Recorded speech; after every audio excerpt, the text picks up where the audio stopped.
makofa haban we spirit bia abe show bi mu edeme akasa me nana spirit aba najo what so die say nana aka kire me say what nsuo bia no a enye mox what baby a enye bible onkuta bible onkuta quran onkuta onhtia sorry dem wa be ka kire me say kwatete ahaban we na yese de se na ma semesi ono ma na yare nbeko wanga sa wo ye sure so ye kremuni papa de me papa they say we ye kremuni papa oh yes me kremuni. Don't you know you are kicking against the Quran right now? No, I'm not kicking against it. The only you thing I know is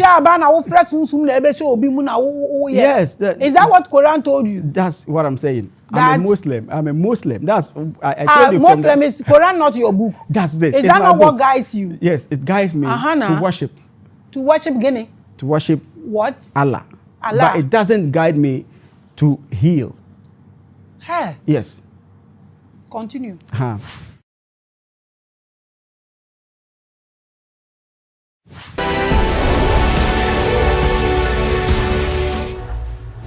You are watching the biggest, the largest, the highest, the greatest, the tallest, and the mightiest African spiritual platform. I'm always Queen Hadasha. Call me Empress Makida. I am Labraska, the Sun Goddess. Call me the Spear of Destiny. I welcome you people with lots of love. In fact, I apologize for a little break. And when we say we were not just sleeping, we were upgrading.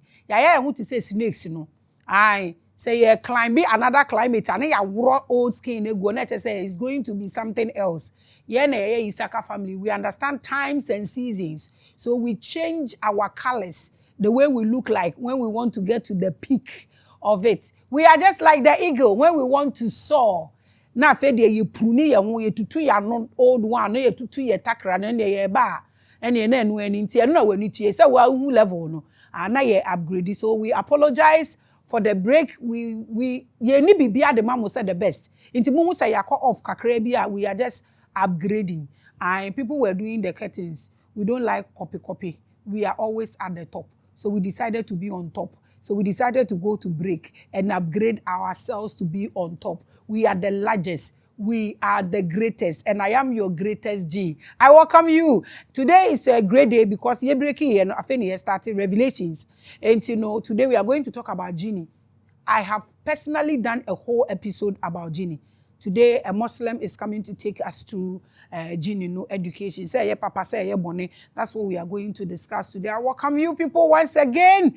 Let's welcome our guests. Na ye huni ye na fe ensure how the show will run. Papa, you mo akwa about the Revelations platform. Thank you so much. Great. Today is your first time on this biggest platform. Yes. Please kindly pay obeisance to my followers. In fact, greet them. They make us the biggest and the largest. They are very important. Follow be any platform be so and who here chain obi a oye pel. They are who here nti chia omo na introduce wo homa omo. Who we are so wadofo ba ko mienu bi wo ho no ma wo pese wo chia omo anu so akwanya e wo ho na wo de nchia no ama omo. Na afei ya hwe de show no ye de be fa. And me chia obi biara a wo hwe Revelation. And me dey chief Namsigiya. Chief Alasan Namsigiya. But Namsigiya no na omuta frame. Namsigiya so it means ahini as an and I can say moshi kasam me moshi. And nkrofo we be New York Bronx. Omo so many times ya catch them say member mo dey na bra Revelation. And nte obi bia hwam because mentim bo modoso mentim body the ma encourage me say member one day that me basa show we show soronko abetima nte US Ohio ne New York omo show ne papa so we encourage them to keep on watching and na baby anu krewo inshallah. All right. Yo yamo akwa bakese we appreciate your presence on this biggest platform. Abusia enti your guests for and no the topic no exploring the powers of JINNI. Yeah. That's what we are going to discuss. Okay. Now, or say, or ye kremoni, and we are kremoni. Yes. And I also we chief. And I was be kasa about JINNI. Inti no maye se kremoni kasa about JINNI. Or the neto hefa or ye papa ana or ye boni. From your kremo sumuno. nimdie mu. Okay. Na afa wo de aba se wo ye ohene no. Ohene so wo hwe JINNI na. Where do you place them? Naam, auzubillahi samil alim minash shaitanir rajim. Yaka jinn, the word jinn simply means shield. Ade a wontimi hu, but they can dwell in ombetima wura nipa dasanim. Ede wa kasa, ede wa bibia, whether duya, whether nsuo mu, omutimi dane nyama bebre. Ba Qur'an kasa de okase wa ma halaktil jinna wal insa illa liya'budun. Da ye bo nipa dasani ne jinn se ombesum onyankopon. So the word jinn so NIO group of jinn and also we categorize 9 groups into 9 no na enya papa na enya bone na jinn so enye bia na etimi dwele and they run nipa mu akoteki control of your heart. For example, your jinn be from shayatin, they take control of the heart. And then to say Satan, according to ye jinn, they can't Satan na e suban enya dia ewo ho ama wotimi chino and also wotimi invoking. No. Who is saying this? Quran? Yes. Satan nya dia owo ho a wotimi chino. Debi suban. Satan a verb enya now. Okay. The word Satan. Okay. Enya now. So many places are Quran Yakobo describing Lucifer as Satan. The Lucifer being the Satan is that you can't Satan or be an opposite and an opposer to your success or your Satan. Oh, okay. So the Satan can be human. The Quran or kase wa ma halaktil jinna wal insa illa liya'budun. Ene wo baby or kase wa kazalika ja'alna li kulli nabiyyin aduwwan shayatin al ins wal jinn. O baby or kase yankumpo ebo wo commissioni Muhammad o ma o atamfo from the jinn and or Satan. Ene atamfo from the human on Satan. The Satan you be oppose or onpe the word Satan comes in. But enye bibia you've made a statement say nyankopon ka kire Muhammad say o man jinn from Satan no man jinn so Satan o man kazalika ja'alna li kulli nabiyyin aduwwan shayatin al jinn wal ins o man otamfo anayeka say o man otamfo every jinn ni move from Satan's side. Yes, absolutely. Being a Satan, for example, asemesi wo tamfo we the all nyina Satan juma and or like or oppose the word I want to use. That's the word I told you say wa kazalika ja'ana li kulli nabiyyin or say aduwwan shayatin al ins. Shayatin al ins means Satan from the ins, from the human, like someone who oppose you from the human and someone who oppose you from the jinn. Okay. So they say Satan nye nipa. That's right. Jinn su onye nipa. Debbie, what I'm saying, Satan enye nipa, but jinn a spirit. Anti Satan enye spirit. Satan enye spirit. But jinn dey spirit. Okay. Inti nyankopon say must Muhammad wa tamfo wo jinn ni mu. Spirit ni mu. Yeah, let's use that. Spirit ni mu. No say wa tamfo. Oya bunsam. Good. But the word say that's exactly what I'm trying to say. The word Satan is not a being, but like Satan. The word Satan is a verb. It's not a noun. For example, that's right. They can say me asemesi Satan, but me did the chief Namsigiya. But me and Satan because me penny ye. Coin be also no pa. When your papa to say there, may try to convince someone say the way and one year to say Quran mo or say wa is qala rabbuka lil malaikati isjudu adama fasajadu illa and son of say near one or say will be prostrate before Adam. There no one prostrate near Lucifer and one prostrate until or the Satan of that God. So Lucifer and Satan difference wo muntemana. Lucifer, according to Quran, omona described as Satan, according to Quran, but the din ankasa the Azazel. And the din ankasa odi bonena yon point two from the in any friend Ablasa. And I say Ablasa. Ablasa in Arabic, it means an outcast. And Arab one and Ablasa and friend Iblis. Iblis. Good. And friend Iblis. So the Iblis originated from the word Ablasa. So in short, Satan, Lucifer, any Satan, we are the same thing. Anybody can be Satan. That's what I'm saying. Yes. So according Lucifer, to Quran, we can use the names Lucifer for Satan. Is that correct? That's right. But Nedian Kasano, who friend Lucifer, it makes more sense because Quran, there are so many places that you can refer to people as Satan and Lucifer. Quran, to say last verses, Kul a'udhu bin nas malikina ilahi nas min sharril waswasil hana allazi waswisu fi sudurin nas min al jinnati wan nas. There was no Lucifer there. But Jose, min al jinnati wan nas, that who induces temptation into the hearts of the people, be he from among human or jinn. So anyone that induces a temptation that will make you do things you shouldn't do, he becomes Satan, be it Lucifer or not Lucifer. Okay. So, Satan or Lucifer, you can classify them as one bad character that can enter into a spirit and eat into a man, and that can also enter into a man and eat into a fellow man. Is that correct? That's right. So they are not beings. They are spirit that can penetrate through somebody. No more they are disturb you. Is that correct? Not really. Not because really. The reason is, according to the Quran, they describe Lucifer as a bad person. But Ushuma, to say me can be, and that wasn't what I mean. Like for example, me can say to say bosom, the word bosom, ne abonsam, omonyepe. Wow, but books would describe them say omonyepe. But according to Iyano, the bosom existed and send a Quran, the Bible, ne bibia bae. Nte anka enye papa anka ntimi am boy ho ban embedu pempenso Quran ba yewo adwen yewo nyansa anka ya say obi anka obi abodam anka onim ne oye. So you can't Lucifer na Quran they describe him as a bad person, but over here we have to dig into the word. For example, you say Quran anka sakura kasa word nipa mienu nko a don't na wuti nipa ba ko kasa wanti ba ko don't just claim say with the other explain all right. Yanya komishefo oma be kan about Quran, oma be kan about Allah. But yanya obi a ono so be kan about Lucifer. E kan the Lucifer so side of the story. So the only thing we know is Quran describes Lucifer as a bad person. We also believe say the Lucifer is meanwhile he is not a personality. That's right. So that's what I'm saying. We did not see someone who come and explain to us that who is this Lucifer that they're talking about. Is it really bad according to the Quran that's describing? To the best of your knowledge, is Satan bad? No.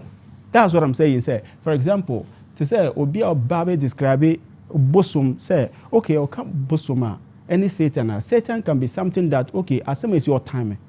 Okay, me bun sam no. Nte, uti actually 40, me bun sam no. And then in say, bosom, you can't describe bosom no as a bad. In so na edo honma ede bodua, a ede ye den no.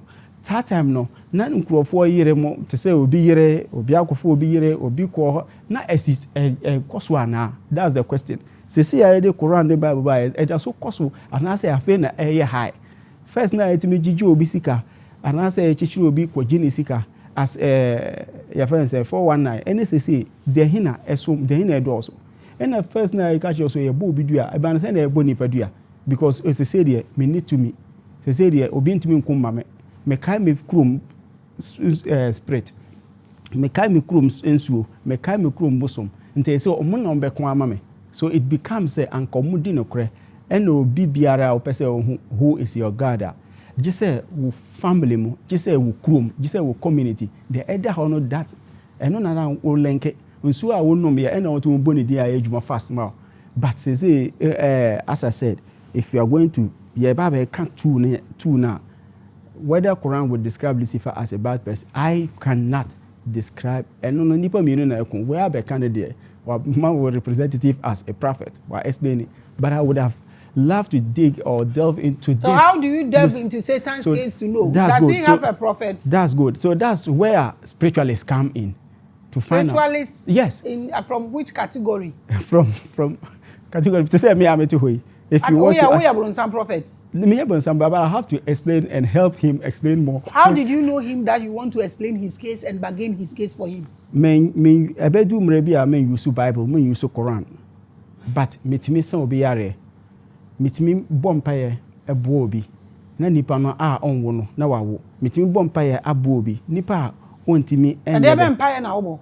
That's where I'm coming. So me makofa haban we. Spirit be abe show bi mu akademi akasa me nana spirit aba najo what so die say nana aka kire me say what nsuo bia no a enye mox what baby a enye bible onkuta bible onkuta quran onkuta onhiti asori dem wa be ka kire me say kwatete ahaba we na yese dey say na ma asemesi ono ma na yare nbeko ka kire so ye kremuni papa de me papa me say we ye kremuni papa oh yes me kremuni. Don't you know you are kicking against the Quran right now? No, I'm not kicking against it. The only you thing I know is yes. Is that what Quran told you? That's what I'm saying. I'm a Muslim. That's I told you. Muslim is Quran not your book. That's this. Is that not what guides you? Yes, it guides me to worship. To worship Guinea? To worship what? Allah.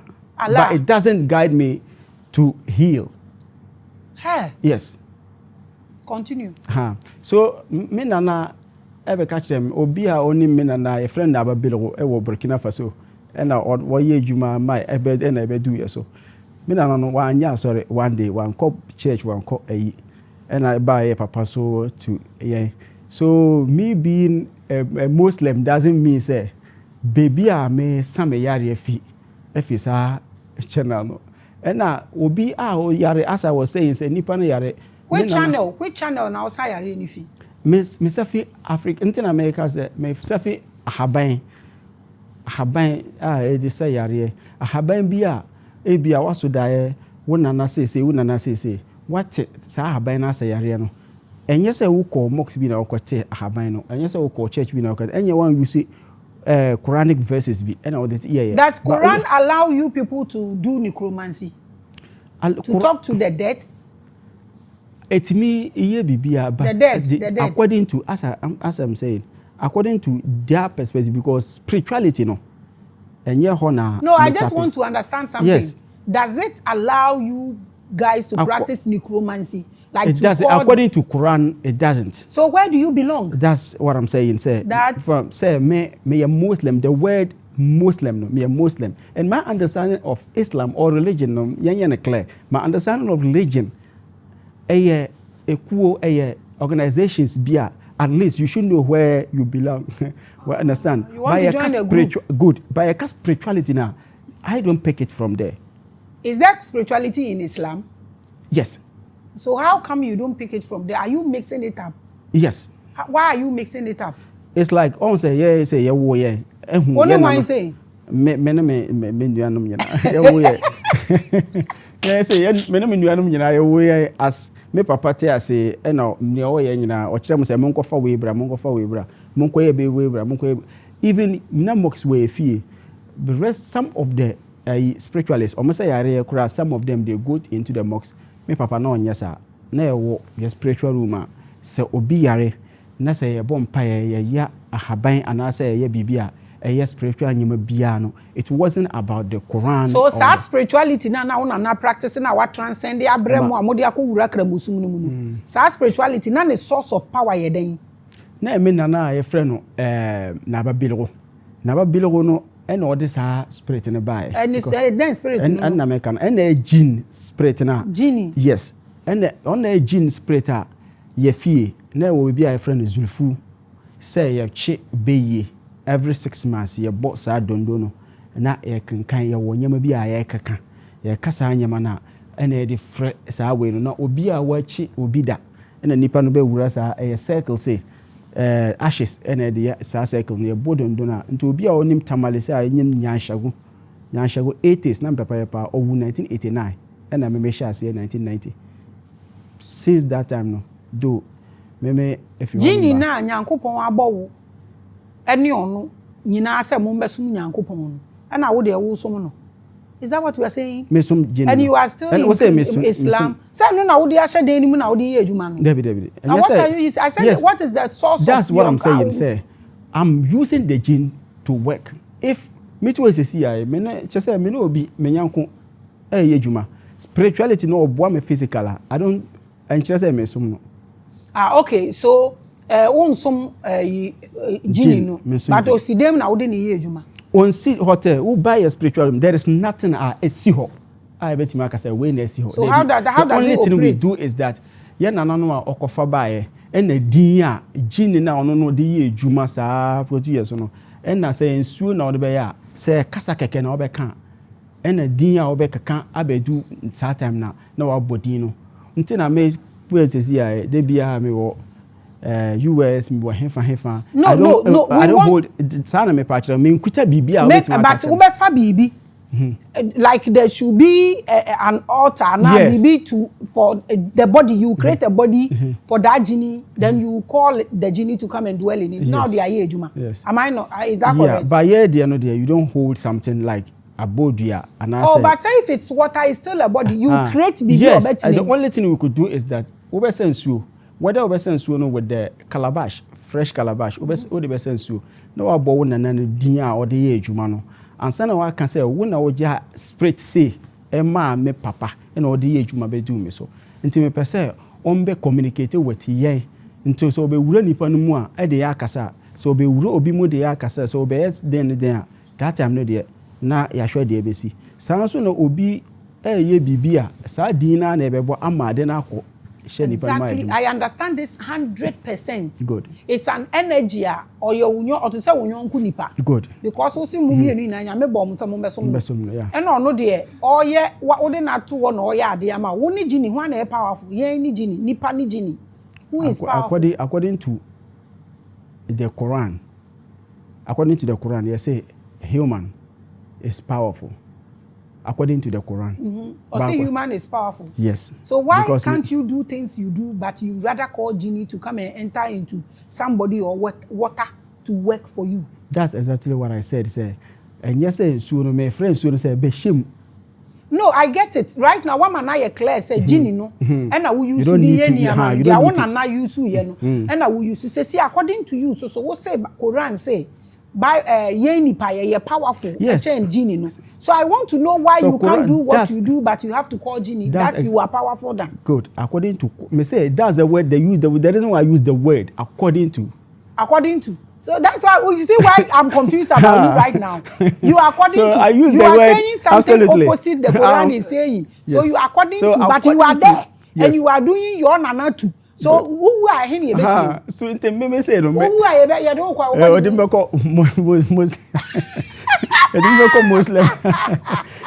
Muslim. So according to worship, I mean according to and according from but reality yeah spiritual nyama. The spirit no mom more faster, more stronger. Somebody will say many padas any me the most me strong. But strong no there is certain being in you wo ye no de wo ye nyina sa wo ye nipa kura wo ti ho wo hunam yi enye no na wo de be movement a wo kan nyina something bibi so hye ho sa bibi na hye ho no according to Quran you say your friend no barza so barza na sunsum biase and still you are still communicating with the word sunsum and that's what we call the jinn. That's the reason why I was telling you we have our 9 groups of jinn ni nyina no ba ku bia won the position one. I know that is your topic you are coming to treat. Right Good. Now, we want to know why you are combining gari and sugar. And you tell according to yes. So maybe today, a Muslim the topic, because, okay. Yeah. Good, it's okay. It's a topic now, be treating. You know. Yeah. Are you going Islamic way or you are going a jinni way? Me body. The body, you know. You are watching the biggest and the largest. Confusion I nyama. Enti no ne krakra ne say or say obe combine cocktail. Enti ye beko topic no is huge. I don't want to waste your time. But me bisa one last thing. Okay. What my ati say and they say Iblis. Okay. On your entity, on your body is just a spirit that can enter into a spirit. Yes. Or a person human, to operate. So when you people fast, muye chiriana, it is believed say mo chechire Satan no. Na Iblis ne ede to ho. You know this. According to Quran, entro. What do you know about it? According to Quran, no. According to Quran, what does it say when fasting is going according on? To the according to Hadith. According to Hadith, there I say chechire.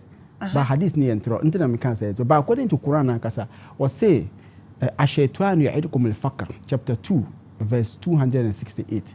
Or say Satan ena order dam wal fasha oma moye bone ena moye ne ensa say moye according to Quran no ena there were hadith be a commission Muhammad sallallahu alaihi wasallam say fasting time you kwa na o say dey be we fasting na so be count akwa ka chen say my fasting and number 2 we have to use logic say why kra na be count akwa o ka chen say why fasting no e wonyanko muslim bonsam na wo gidi say ya chichir no na e ban say na otimi wura wonyanko muslim and wo be ka chen say why fasting nti wo me nyina Quran say ka chen say why fasting it means ya chichir na anka on be dada say and the reason why I make us say stories no anka yampa anka fasting time muslim ni bia wabodam anka obe sorry say oh ade am bodam no ho fi me nti ma menjuare nko mox but still abunzam no so when you people are who best started say wokasa no you said the prayer say it and let me see a'udhu billahi sami'il alim minash shaitanir rajim. Okay, what is the meaning of that? A'udhu billahi me here bambo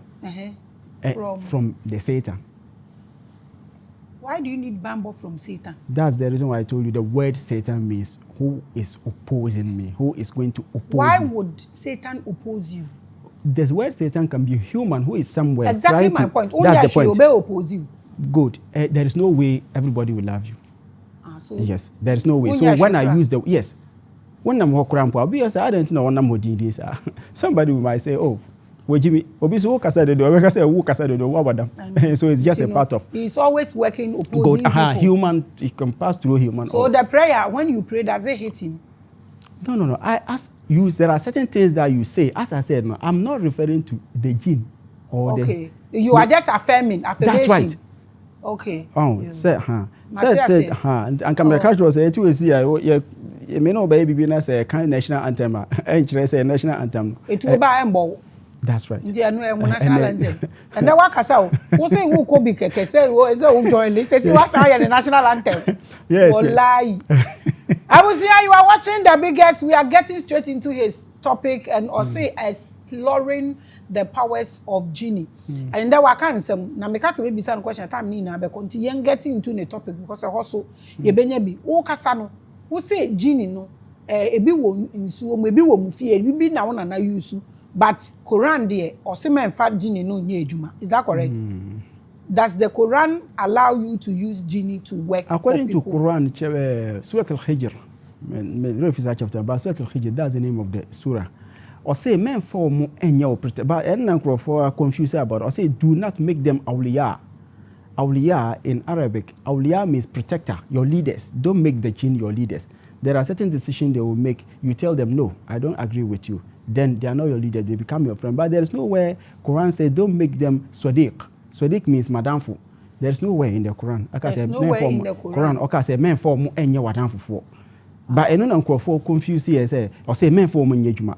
We will be see wadamfu there then I will seek opinion from na be and then say oh okay, yam fan to say na yes say any but leader becomes or more authority say do this and do that. And the Quran can say men for mu enye sa.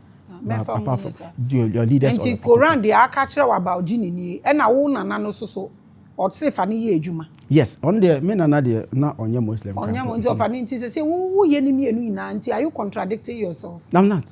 So where? As I said, Quran never said we shouldn't work with them. I'll say, you said, or say men funny you leader. Leader, yes. So both of now, JINNI now then a year. And you, I am a leader. Or me dene ye juma. Some co-worker, I can call him a leader.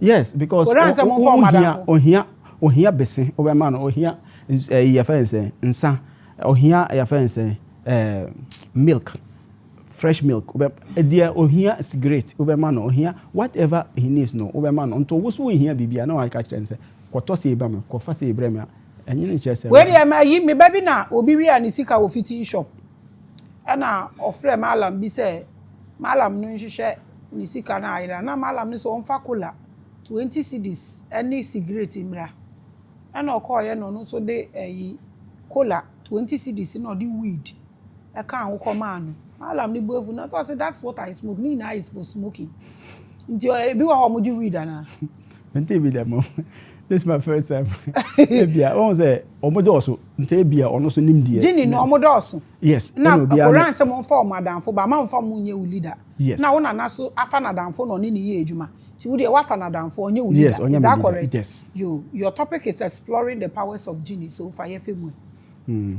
yeah ka JINNI ba ko 9 groups no you started from the jinn called shayateen or baako na yen friend Satan, thinking or believing that Satan no wanya de papa bia e bone nkwa na oye according to Quran. And say wo jinni bia from abalis, so ye baako friend iblis, so mo do so in Arabic ye from abalis.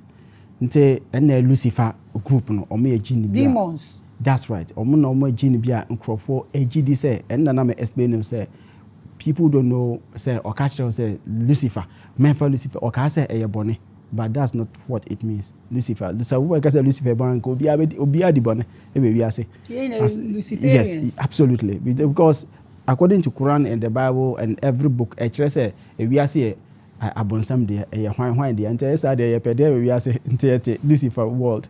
That's not the meaning. And say there was spirit bia e from Ifrit, so back so mo do so na from Afarit, and then nkrofo bebre spiritualists to say malam for to say all this spirit bia ejuma no, most of them and they the small mo.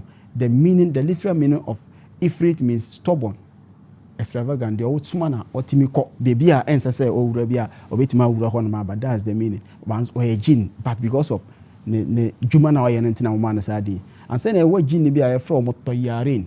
Toyarin so yes spirit bia. Also, they have wings, they can fly. And a baby, etimi appear into unkofrona from angels. And there I mean, angel bam ho ebekasa say chireme angel bam ho a pure jinn and your angel. And then I was spirit to be a from Gawasin, almost cemetery and places I can say baby a moja will be a honors Gawasin. And then I was jinn be a from also ghoul no so na. According to Quran, on no kum nipa, otimi fa nipa ne body. Na you can say, asemesi ewu, yesie no wie no. Yete se was happy kuro bi so. And na ghoul no. And say na wo jinni bi a from Umar. Umar na efre Maame wata abrofo frɛ no marine spirit no. Arab wo frɛ no Umar. Omo wensuo mu. But omo ahini pa wo maso. Ena bibia omo ye bia no omo hye white omo bibia ya white ntina dodo na omo de nsuo ye dwuma wulo mo omo hwan mo hu omo se omo ye hye white no, but obroni ne malam be ka che say ye ka black spirit African no ye bone enye papa be ka white ye Quran and the Bible. That's not true. White and black na nyina spiritual world. And say na wo jinni bia from Karin no so ye spirit bia jinni bia obi nipa da se ni biam. According to Quran say there wo ye any de oba be and na o ka kire say yesi why yesi dada ko yesi and I say yesi no and na esa spirit na ye de yedwuma yetimi invoke obi maame awuwie obi papa awuwie yesi ye ba be fra according to Quran enyo onipa no body na wo frɛ de na otini mu or recording whatever the fellow he or she is doing no and na wo invoke nti na wo invoke enye flesh na wo invoke the spirit to talk to. That's the Karin. Nte all these jinn no who calculator a 9 categories antene wo Karin toric no so ye spirit bia ono no oben nipa dasani te say Satan na oben nipa dasani na wakasa achiro ye say na be boa say mboa na so wa sheda pa onim say we na all the wo no akwasai wo ho na de wa ho.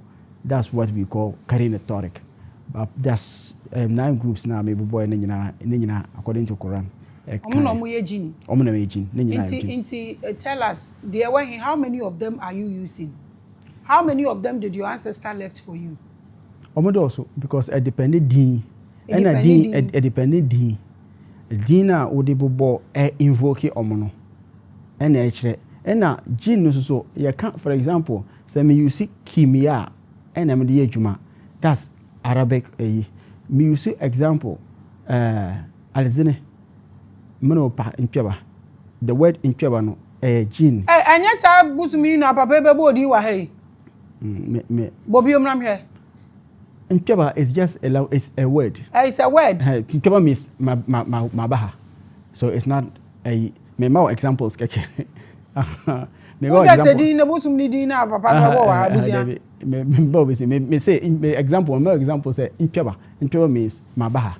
Nto sa busum no say one na mebo a omu doso it say nsuo me ka just say antoa me use the word antoa manka antoes but the word antoa stands for spirit bebre e won suo num nti mebo a antoa ntimi nka chem se wa busy obi friend no ho a nti okodi na djuma ba de bi me ka antoa na nsuo num spirit bi wo no ma be ba di antoa djuma na ama yes na papa say ne bosum di gold ibre na oba na owo o promising ni gold a one ba fe di odi gold ni ba okọ na danfo outdoor na odi gold ni ba ye na o say wo yin o say me wo party no say na mi de ko wuni o we dey only the antoa ni holiday Debbie sana JINNI ne tie JINNI ne tie that's number 1 number 2 say spirit no kura di holiday bia bibi na to no but the word holiday na bia be ba ho but the ukase see na na mpese JINNI almost a limitation JINNI masika JINNI masika on twasika no ye den o kirewo enna na edi kankan no o kirewo say okay fa say na fa say bia be ma lack in favor na nipa na baby obewure bia na obi apewa asem djuma wo ye na amafo afrawo na wo wanye sika but JINNI money pa cash ene ye ntro ene ya za tell us JINNI ghost dwarfs what's the difference between these three according to yaka dwarfs enna me frɛ me ka JINNI ho a me ka ghoul no omna ntietia no ansa na yaka say spirit me no say ghost ba kwa ye friend ruh no nipa no wawu say wontimi hu to communicate with him but hu no spirit and the spirit so ene wo spirit mo communicate but Jesus sunsum wi ase and na say me die no say me spirit no me hu say me te nkran ena me papa wawu dada no so ba ho no be kire me say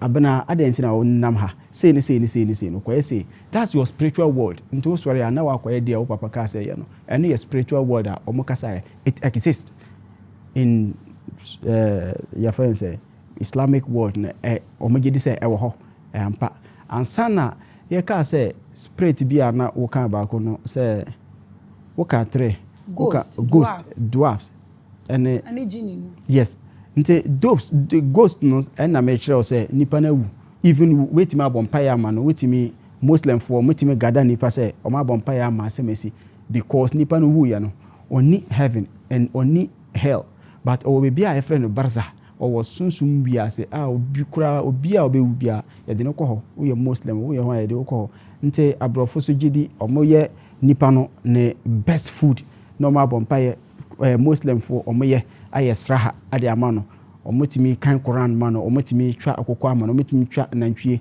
na omodi agye omani na nipa be didi anom na yeka say wie ye in the on behalf of asemesi na adana nhira nto omo agye de ntina omo ye ansa na ewo ya fense dwarfs na omo si etietia no omo obi mutimi hu omo even enye duro na obewa ansa na so obenya ansa na a lot of people will tell you especially the first hunters or to be wura bush baby on expect so be hu sa na on na communicate asana e wode o me hwehwe a montimi nkasa o me hwehwe no and most wo mo nyina so your dwarfs according to you so all this category no obetumi classify omo as jinn the only nipa no ghost no wontimi classify na as jinn there were 4 spirit according to the Quran there were ruhul jinn there were ruhul ins there were ruhul lah and ruhul malaika into ruhul jinn no according to him ayi o say kiraman katibina ya'lamuna ma taf'alun o say nipa da se ne bia onam bia no ye wo angels too ba ku wa ha ba ku kiro papa ba ku kiro boni ena sa ruhu ne yefre no rawhani o me yetu ena asana ye wo ruhul jinn ena nipa na wuwie eno no wunhu no eno no nka jinn ho because jinn so obetima wu nti on ka jinn ho ono so woni wi ase ono jinn eni hweye ansana esa wo jinn ansana wo sa wo the Allah spirit wo bompaye wo mox wo bebia wo bompaye believing that God will listen and watie ne wo kano and say ruhullah ansana re ruhul malaika ruhul jinn ene wo sa wo spirit bia gidi say jinn ba wo fro mo sesia de omo ma emma wo hu omo man ne wo so mo so mo koye no time na wo de ma omo bibia mo be ya ma pepepe mo hu say wo communicate omo ba so omo sign no who say asemesi asane but man hu no and the only thing the jinn can do you will be a friend tasrif any tabdil jinn timi dane sika paper ina dane aye sika we ni so and abrofu no street magic yetimi hu say why na sika wasa dane ne say but Ghana haye the baby say brana me sika mo it is not about gin and ka gin ho ba metima dada o ama o gidi say me be sika mo sika anka say the gin will tell you say they cannot mo sika omentimi ma gold omentimi ma diamond omentimi ma but the only thing they can make you ombetimi aboa o aye kire wa haban a obeye sunsum na nanka wa gina wanim e ka kire o say yasoma o say me be di yasoma me say me be di unyame ma wondi ye na ade spirit no mpesa sent no nto no obetimi atwe no ho ama wadi ye chin can only give you those directions but not okay nti say no in samafoni different from we yeah you see kremofo omo believe so obi wu a owo efie wo grave ni ho no ma why trasako me boa enti otna ho why okay onye JINNI but why spirit what I wanted to understand is that usi JINNI is spirit onipa wu a so wa be spirit so why is he not part of the JINNI? No nipa wu a doesn't make him a spirit. A spirit. What does it make him? It makes him a human spirit. Once a human spirit. Flesh, yes, yeah, human flesh and a human spirit. So he becomes a human spirit, but not. So human spirit or to hifa? Or to baby I friend Barza. Barza na enye according to Quran, baby I can say nipa no wura or say no. Enye eni hosa. Which one are you talking say, about? Or grave mo adane yade. I won't say that. Oh yes, Mate. Yeah, why are you saying it's not true? No, it's not true. According to Quran, now say you will be a friend Barza. Barza means humans sunsum wiase. And sunsum wiase no say nya baby a who according to Quran no, nya baby a who kwa say ni. They only be around you oboni din Quran po anene ne age. Ntina wo bom paye mana ne neji outimi bo no. Ntina wo bre a wo nana wo papa etimi ba wo dai mbe kire wo say yes ni say because ohun de oye but ontimi anya ho hwe. Nti say that this JINNI a nyankopon abom say omo ye spirit. Yeah. Na ye nso ye nipa ba ye nyina ye mbesomo mo no. What is their way of life? The JINNI. According to Quran say wama halakal jinna wal insa illa liya'budun. Jinna wal sawano wa'ul atof conjunction, meaning whatever we do in our world, like we are sunsum we are human we are the sign almost here and almost JINNI we are say and yes as I said no according to Quran yes we are so na chem mean but yeah can omo ho asem say baby omo places they also live and I can be to say nsuo mu say e wo de omo so tin nsuo nu ma nyankompon bo omo JINNI sum nyankompon 2000 years or more and sana nyankompon bo ni pada sabi nte eden a nsuo na na si on but me can sum no don't get me wrong men can say or sum no in a Muslim way or Christian way because ka sum e bia me me bakura ho na say me sum no kwaye ade na wakoye pepepe a it becomes a sum na necessarily nte almost 2000 or more so that's the reason why who sum we are say we enya abonsam say who kwa friends nsuo no ma oba nsuo no emma ba ono so won a master who is the master and me no nyina na ntina ye nim ntina ye bo nsuo no din say ye de wonim say ntina wo hwa ye gunsa ye say tweja mpon ansa na ya bo say spirit ne din because almost about bad spirit no nye sa tweja mpon na no be ya mo they still have some spirit they have to communicate with. That is the antwa, that is the this, that's the that. Communicate with or no so communicate to whoever he that spirit or she spirit now or no name. So kwa invoke my idea the open no say banner open say sikana open say whatever you looking for no na aye pepepe amo. Ntina wo so be hu say wote baby who can kind something who can kind for 20 years, for 30 years, we keep on kind of, and also baby, who bumpire for 20 years, 30 years, because you still don't get it. The only neokako friend no, because ye de nsu a friend so say Antoine na about say yensu ye dua, and I can say ye adia ye dua no awo ye ena omokasa na ebia the next day na nsu na nsu ato ama nipa nya aduane.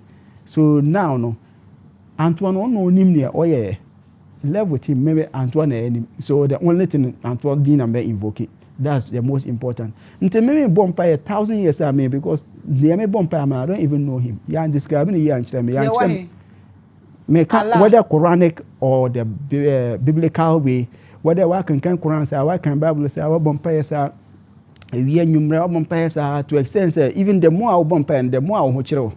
And I yeah, why are you in Islam? Why are you in the mosque? Oh, David, me. Why are you there? I told you. I'm asking you, why are you there? I'm there for worship. So, oh yeah. So you're watching the biggest. You are there for worship. Worship.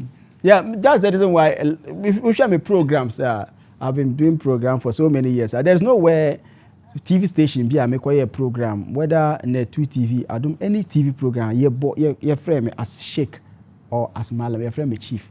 Because whatever I'm presenting now, it's not about. There's no problem. It's me personally that wants to know why you are there. From everything you are saying. As I said, me who you have to belong. Absolutely. Yeah. So tell me. This JINNI, you give them, according to you, you give them cigarettes and cola, these minor things. I don't want to be in fact, and should be for themselves. Yes. According to the soon we are saying Ankasa. Entena Obeko Biho, or catch you say, bring me 1,000 and 100 cities. It doesn't make sense. They don't spend money in their world. Entena, woman who could see about now what you might say will be, as I in a nana, diabo. Still, or say because of Kosia one CD.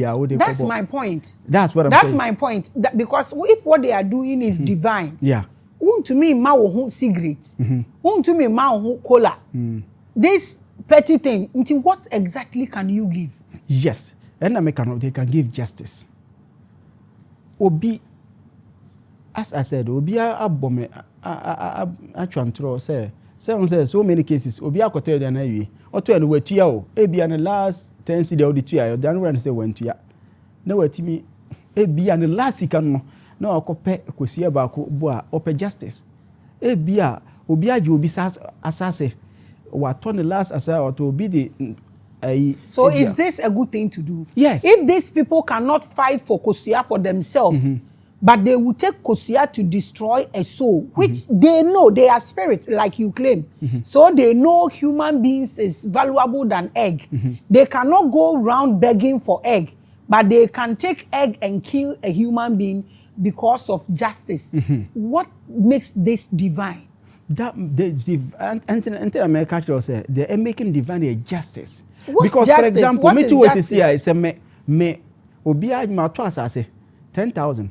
Obi the politics power or now so obi they say abeji asase na fi me nsem ya say ono no weska nti waje me new obi a na make of talk Kosia say ase me say ni say bibi to na next time next politician na oti ho no ohun say ma to ma asase 5 cedi kura na me ko to asase na onim say me de kakashi ana kan say abeji a na eto ase me MP ase me si na ebeto me nti ma menja na asase ma no oho and all the kind of do fine, but also deserve her. And justice and and some of them cry to me, just say, dear Bono, just say, Oko Daneno, Oko Danina, Oko Pata, say you have to pay certain amount. It's just like going to court. Now, court, yeah, this car, we in a case, Miss Minu Bia, made this car, we in a case, Look at what I said, and I'm used to question. I can't say, no, most orange question, I say, Miss Debbie. Say, I'm pa. Nti obi abo dua bia obi se na ka say am pass me na me to ena me ja me yefunu foi ena me to asase yi ena mo me ya mo adehye anase mo adehye na ena wagiti mu kwara mu kama asem. That's it. Do we have categories of sin or levels of sin when it comes to this JINNI that seek justice that will take one egg and give justice to mankind? Yes. Is there a category of sin? Tell us what and level. America no 1 year mean to me explain me who and free assembly me view. As I said, for example, 10 cedi na me the talk say mean to me catch you bia say there is no camera to confirm say sikano michia mama me no, there's nothing like that. So I can't just, the only thing to do is my main focus here na I know they watch it. I want to know if there are categories. And I'm sure no. But bia makofa 5 cedi. 5 cedi na me to no. And I'm say akofa kosia 3 cedis. Abodua say nya asemasi. Abede. Into ukra here. You don't even do it. You will not do it. So sometimes obi decide so obey. Yes, obi decide because we have different people in this life. Until obi decide so obey che nipa no because say kas depending what the fellow said. Say am pass asemesi person on pam medwuma because my we are pen.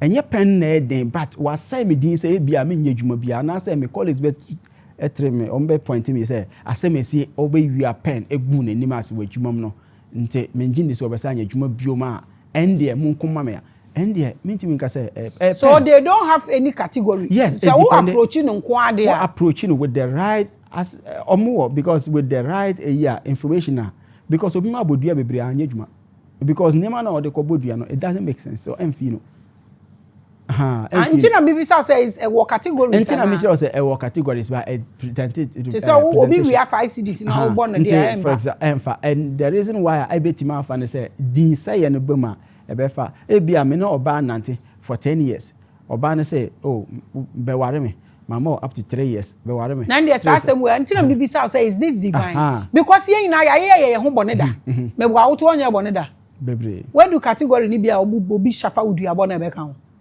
obi bomb dia be kan me be say bone na ye I'm looking at nyawo per se but like I'm looking at bone ye committee sa JINNI betumi age 1 egg na 1 cigarette na wa be ku me ne memba and na me be say sa bone no levels no omo wo no wonya bone bi endu sa level ne da.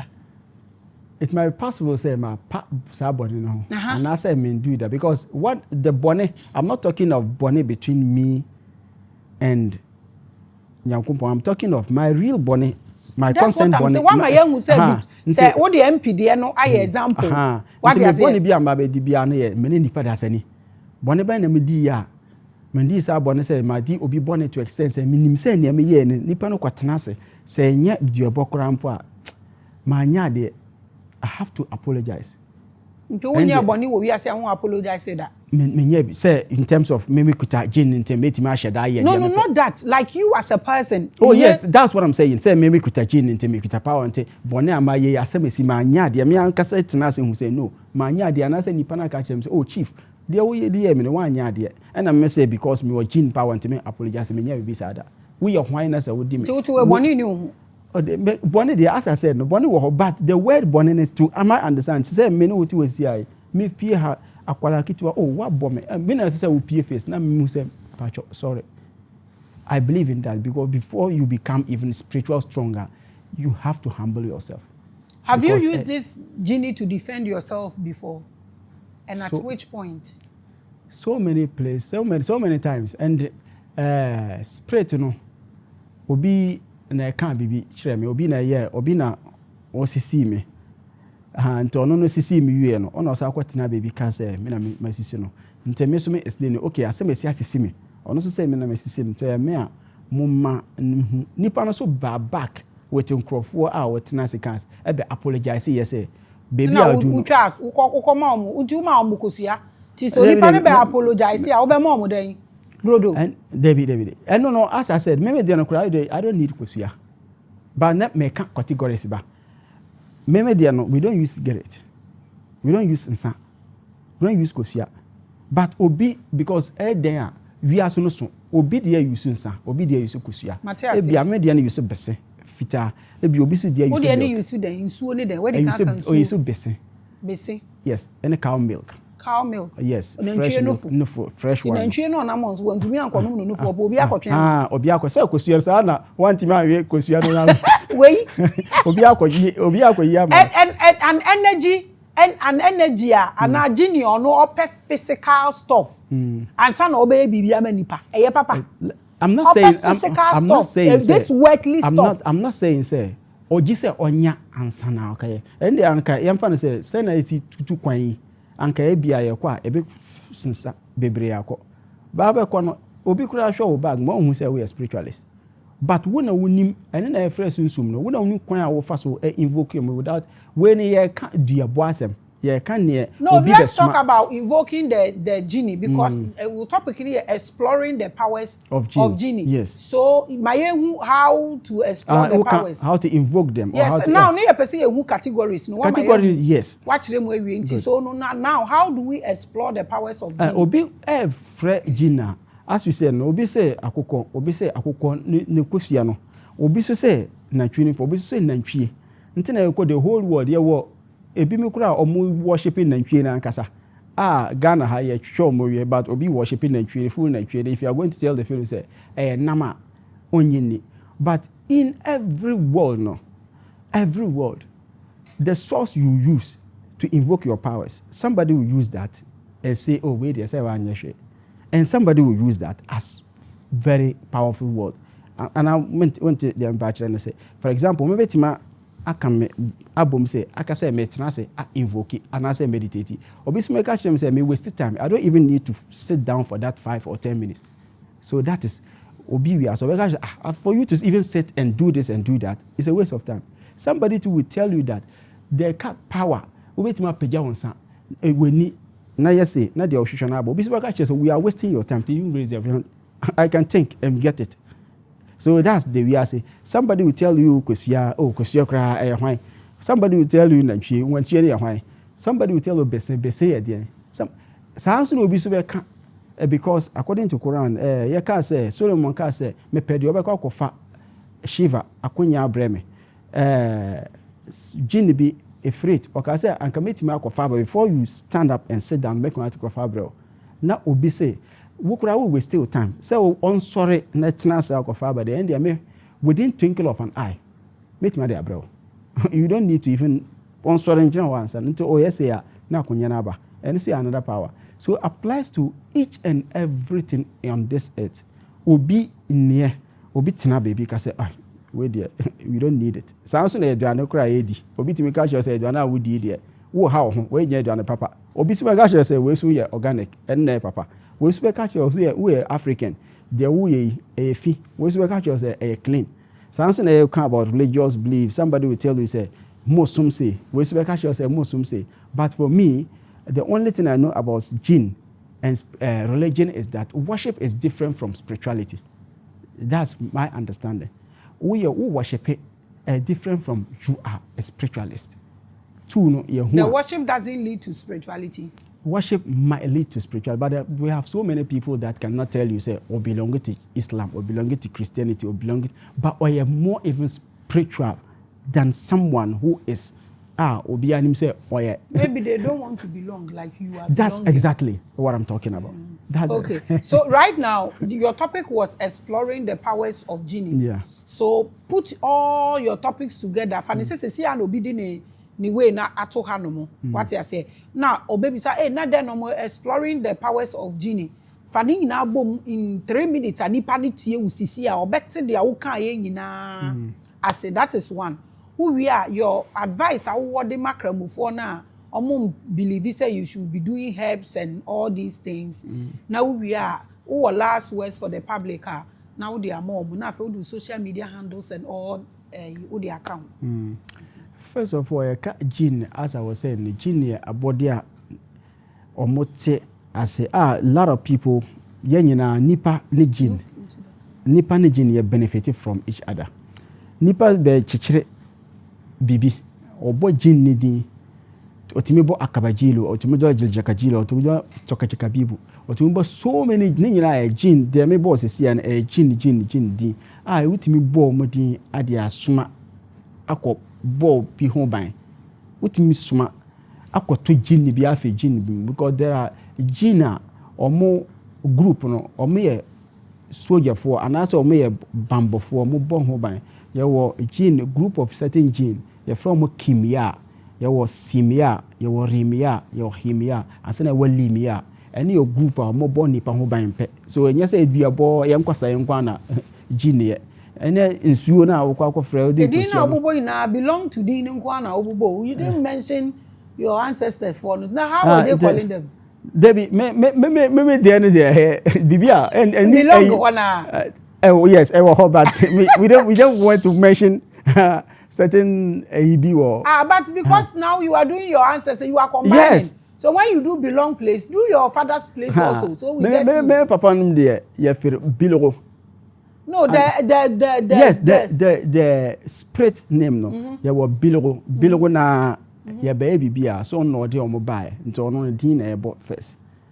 Oh, and say never about 4 be yeah bobo manyina they can ho ono no waye de o ma ye before no omo wodi wo belong place no David minimum they be a minimum fine but e be omo wo fine but ye from a enye no na ye mfa belong kra. So why are you teaching us belong? Say you want to know their offering. Yes so say belong no there yeah can't belong as I said no a worshiper whether I have always done programs with Pastor Malam fine who belong fine but yeah cause pure spirituality there obi ntimi mega say wo dey no black magic wrong wo dey no black magic evil we dey no na Quran Bible and they white. There's nothing like that.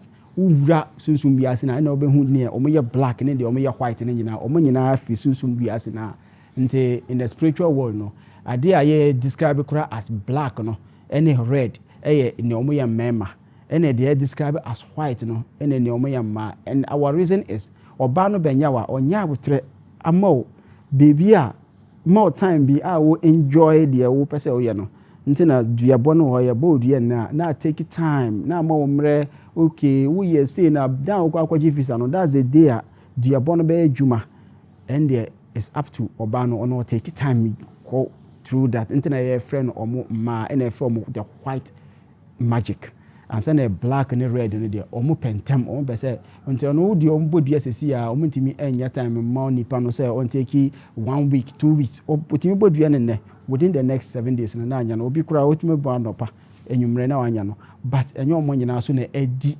kosua ansa na oma yadwuma never obi wo sesi a obo no krom spread anasa obo JINNI din sesi a oba adwuma at once anya se wo twen ansa na aye na ne nyina so so wo say wo ye Muslim te wo ya Quran na obe kankan apam omo a wo betimi aye but bebre no kura anim Quran before you human even ahu ade a friend Quran nte oyesa na kire say hososo wontumi enyom because according to Quran o say suratul jinn wo of ya kire chapter 2 chapter 72 kire kwan a jinn kura anya hu Quran ansa na nipa da say nte say o say Quran na o de be pamamo a you might use certain verses to scare them but not to start them wontumi drive them off because omo tumi bia omo so onim ne obo ya nyina no echen wow say nte that's what we call JINNI spirit be or more to me.